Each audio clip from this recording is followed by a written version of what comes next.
রিতমের বয়স 28 পেরোতেই বাড়ি থেকে বিয়ের তোড়জোড় শুরু করলো। পেপারের বিজ্ঞাপন থেকে সম্বন্ধ খোঁজা শুরু হলো। দু এক জায়গায় কথাবার্তা হলো, কিন্তু কোনো না কোনো কারণে সেই সম্বন্ধ আর এগোয় না। এরপর ঘটক বটব্যাল বাবুকে ধরে রিতমের বিয়ের জন্য পাত্রের সন্ধান পাওয়া গেল। পাত্রের শিক্ষিতা, চাকরি করে, যথেষ্ট সুন্দরী, রুচিসম্মত পরিবার। রিতমের বাবা মা ঘটকের কথা মতো রীতিকাকে দেখতে গেল। কথাবার্তা এগোলো, পাকা দেখার দিনক্ষণ ঠিকও হলো। রিতমের বাবা বলে এলেন, আমার ছেলে বলেছে পাত্রী যদি আমাদের পছন্দ হয় তাহলে ছেলে আলাদা করে পাত্রীর সঙ্গে কথা বলবে। আশা করি আপনারা আপত্তি করবেন না। রীতিকার বাবাও আপত্তি করলেন না, কারণ রিতম যথেষ্ট মোটা মাইনের ভালো চাকরি করে এবং রিতমের বাবা মায়ের ব্যবহারেও রুচির ছাপ সর্বত্র। বললেন, না না, এতে আমাদের আপত্তি থাকবে কেন? ওরাই যখন সংসার করবে ওরা নিজেদেরকে আরও ভালো করে চিনে নেবে, এ তো ভালো কথা। রিতমের বাবা মায়ের রীতিকাকে যথেষ্ট ভালো লাগে, নম্র, ভদ্র। রীতিকা তার মার্জিত ব্যবহারে রিতমের বাবা মায়ের মন জয় করে নেয়, কিন্তু রীতিকার বাবার মনটা একটু খচখচ করতে থাকে, কারণ তার মেয়ের একটাই সমস্যা, মেয়ের সামনে দুটো দাঁত বাঁধানো। ছোটবেলায় অত্যাধিক চকলেট খাওয়ার ফলে দাঁতে পোকা হয়ে গিয়েছিল। ডাক্তারের পরামর্শে দাঁত তুলে ফেলতে হয়, সেই দুটো দাঁত বাঁধানো। এর আগে পাত্রপক্ষ যতবার রীতিকাকে দেখতে এসেছে, রীতিকার বাবা বিবেকের কাছে পরিষ্কার থাকতে প্রতিবারই রীতিকার বাঁধানো দাঁতের কথা পাত্রপক্ষের সামনে বলেছেন, কিন্তু এই বাঁধানো দাঁতের কারণে বেশ কিছু সম্বন্ধ ভেঙেও গেছে। তাই এবার ঘটকের কথা মতো তিনি দাঁতের কথা আর রিতমের বাবা মায়ের সামনে তোলেননি। রিতম আর রীতিকা একদিন সময় ঠিক করে ঘুরতে বেরোয়, পরস্পরকে আরও ভালো করে চেনার উদ্দেশ্যে। দুজনের পছন্দ অপছন্দ নিয়ে নিজেরা অনেকক্ষণ আলোচনা করে। ক্রমশ তারা দুজনেই দুজনের মনের কাছাকাছি পৌঁছায়, বুঝতে পারে তাদের পছন্দগুলো অনেকটা একই রকম। হঠাৎ রীতিকা বলে ওঠে, রিতম, তোমায় আমার একটা কথা বলার ছিল। রিতম জিজ্ঞাসা করে, তোমায় কি আমার পছন্দ নয়? না না, তা নয়, অবশ্যই পছন্দ। তাহলে তোমার কি অন্য কারোর সঙ্গে সম্পর্ক আছে? মানে তোমার কি অন্য কেউ ভালোবাসার মানুষ আছে? না রিতম, সেরকম কিছু নয়, অন্য বিষয়। রীতিকা এখন না বললেই কি নয়, এই সুন্দর মুহূর্তটাকে আমরা উপভোগ করতে পারি তো। আমার কিন্তু তোমাকে নিয়ে আর কিছু জিজ্ঞাসা নেই, তবে আমার কিন্তু তোমাকে খুব পছন্দ, আর আমার জীবনে অন্য কেউ নেই। তোমার যদি আমাকে নিয়ে আর কোনো প্রশ্ন থাকে তুমি অবশ্যই করতে পারো। রীতিকা খুশি হয়ে বলে, না, তোমাকে নিয়ে আমার আর কিছু বলার নেই।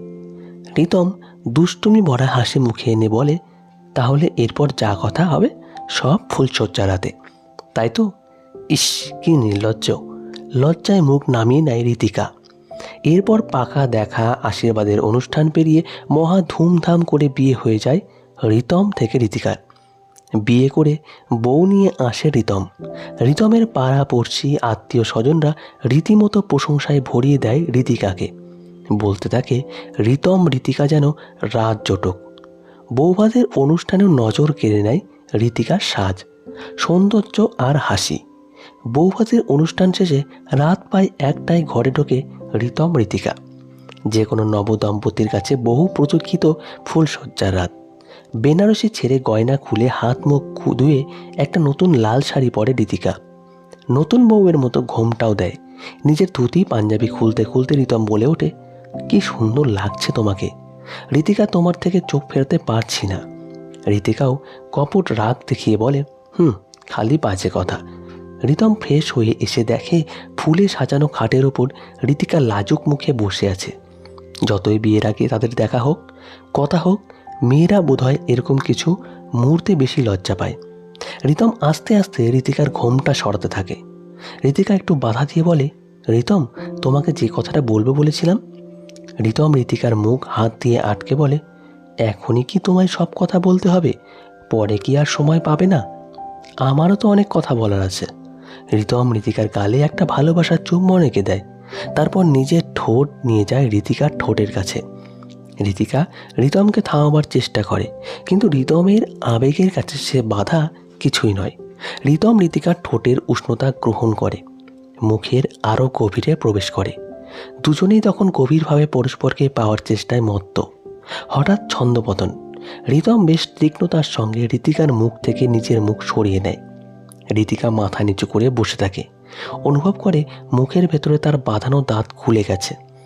ঋতিকা বুঝতে পারে রিতম তার বাঁধানো দাঁতের কথা নিশ্চয়ই বুঝে ফেলেছে। মনে মনে ভাবে সে তো রিতমকে আগেই বলতে চেয়েছিল, কিন্তু রিতমই তো শুনতে চায়নি। রিতম ধীরে ধীরে উঠে বাথরুমে যায়। কিছুক্ষণ পরে বাথরুম থেকে চুপচাপ বেরিয়ে আসে। ঋতিকা ঠিক করে রিতম যতই না করুক এবার সত্যি কথাটা তাকে বলতেই হবে। তাতে রিতম রাগ করলেও তার কিছু করার নেই। রিতম বিছানায় এলে ঋতিকা রিতমের হাত ধরে বলে, রিতম প্লিজ আমাকে বলতে দাও।